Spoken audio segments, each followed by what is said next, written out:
ఆత్మ ప్రణామాలు. ఆత్మ బంధువులందరికీ, బ్రహ్మర్షి పితామహ పత్రిజీ గారికి, మహాతవర్ ఫౌండేషన్ వ్యవస్థాపకులు రంగనాథ్ మాస్టర్ గారికి, జూమ్ క్లాస్ లో ఉన్న ఆత్మ బంధువులందరికీ ఆత్మ నమస్కారాలండి. రోగ నివారిణి మహా ఔషధి సొంటి. అల్లంపై పొట్టును తీసేసి సున్నపు తేటలో ముంచి ఎండబెడితే సొంటిగా మారుతుంది. సొంటిని సంస్కృతంలో మహాభోషధి, భేషజాం అని కూడా అంటారు.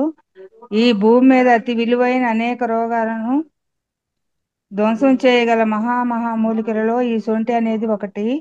దీనిలోని అపూర్వమైన గుణాలను తెలుసుకున్న మన మహర్షులు దీని శక్తిని ఆశ్చర్యపోయి దీనికి మహా ఔషధి అని అర్థం వచ్చేటట్టుగా విశ్వభేజనం అని నామకరణం చేశారు. ప్రతి గృహిణి సొంటి ప్రయోజనాలను తెలుసుకుని ఉంటే తన కుటుంబ సభ్యులకు వచ్చే అనేక చిన్న చిన్న అనారోగ్య సమస్యలకు తానే పరిష్కరించగలుగుతుంది. దీనిని లోనికి వాడిన తర్వాత ఇది శరీరం అంతా వ్యాపించి ప్రతి అవయవాన్ని మృదువుగా లోపరహితంగా చేయడానికి తోడ్పడుతుంది. మానవునిలో జీవన శక్తిని వృద్ధి చేస్తుంది. కడుపు ఉబ్బరాన్ని, గ్యాస్ ని తగ్గిస్తుంది. మూత్రపిండ రోగాలను తగ్గిస్తుంది. పురుషులకు వీర్య వృద్ధి చేస్తుంది. శ్వాస రోగాలను, ఉదరశూలాలను, దగ్గులను, హృదయ రోగములను, బోధకాలను, వాత రోగాలను తగ్గిస్తుంది. ఉదరంలో గ్యాస్ ఎక్కువ అయినప్పుడు గుండెలో నొప్పి వస్తుంది. ఈ సమస్య కోసం పావు చెంచా సొంటి పొడిని 1 చెంచా తేనెలో కలిపి సేవిస్తూ ఉంటే గ్యాస్ తగ్గిపోయి గుండె నొప్పి కూడా తగ్గుతుంది.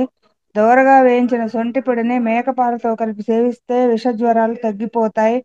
ఒకవైపు తలనొప్పి వచ్చేవారు సొంటిని నీటితో కలిపి మెత్తగా నూరి నుదుటిపైన పట్టు వేస్తే ఆ నొప్పి తగ్గుతుంది. జాయింట్లలో వాపు వచ్చి విపరీతమైన నొప్పితో బాధపడేవారు దోరగా వేయించిన సొంటి పొడి 1 చెంచా మోతాదుగా చెరుకు రసంలో కలిపి సేవిస్తూ ఉంటే ఈ సమస్య తొందరగా తగ్గుతుంది.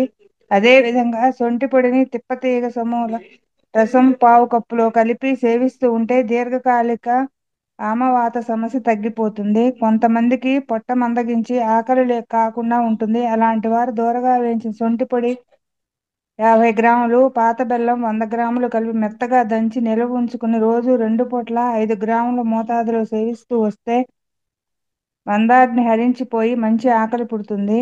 ఎక్కిళ్ళు ఎక్కువగా వచ్చేవాళ్ళు పావు చెంచా సొంటి పొడి, పావు చెంచా కరక్కాయ పొడి రెండింటినీ కలిపి 1 కప్పు వేడి నీటిలో వేసి 2 పూట్ల సేవిస్తూ ఉంటే దగ్గు, దమ్ము, ఎక్కిళ్ళు అన్నీ తగ్గిపోతాయి.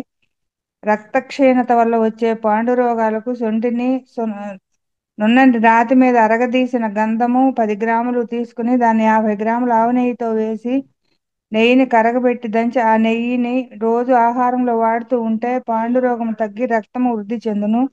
పక్షవాతం ఉన్నవారు దోరగా వేయించిన సొంటి పొడి, సైంధవ లవణం పొడి రోజు 3 పూట్ల గోరువెచ్చని నీటిలో గాని తేనెతో గాని కలిపి ఆహారం తర్వాత తీసుకుంటూ ఉంటే క్రమంగా పక్షవాతం తగ్గుముఖం పడుతుంది. మూత్రం కష్టంగా వచ్చే వారికి సొంటి పొడి, సైంధవ లవణం కలిపి తీసుకుని పల్లేరుకాయతో కాచిన 1 కప్పు కషాయంతో కలిపి రోజు 2 పూటలా సేవిస్తూ ఉంటే మూత్రం ధారాళంగా వస్తుంది. నడుం నొప్పి ఉన్నవాళ్ళు రోజు రాత్రిపూట నిద్రపోయే ముందు చిటికెడు సొంటిని 1 చెంచా వంటాముదంలో కలిపి తాగుతూ ఉంటే నడుము నొప్పి, పక్కటెముకల నొప్పి, ఉదరశూల నొప్పి తగ్గిపోతాయి. ఇంకా ఎన్నో సమస్యలకు ఈ మహా ఔషధి పనిచేస్తుంది. ముఖ్యమైన ప్రతి ఒక్కరూ ఈ నియమాలను పాటించండి. దయచేసి చూసిన ప్రతి ఒక్కరూ కనీసం 10 మందికైనా చెప్పండి. Thank you madam.